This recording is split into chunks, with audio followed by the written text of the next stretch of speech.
Gonna be a quick one. I'm out looking at some houses today. Here's the door. We have a door arm that is attached with a trolley. There's one of the limits right there. And we have an All-O-Matic opener. The house is built in 1981, I think. I'll go ahead and run it. The switch is not out here. That's the key for the old school alarm, but it's in the house right here. So go ahead and hit the button.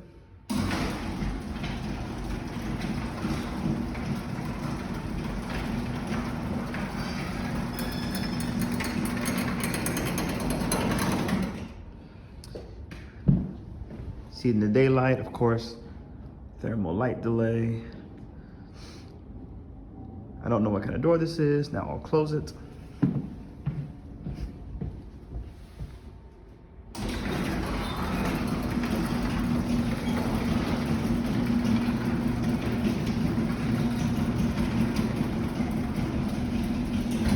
Again, nothing too special, but when I do see older stuff, I want to stop and take a minute to video it. Thanks for watching.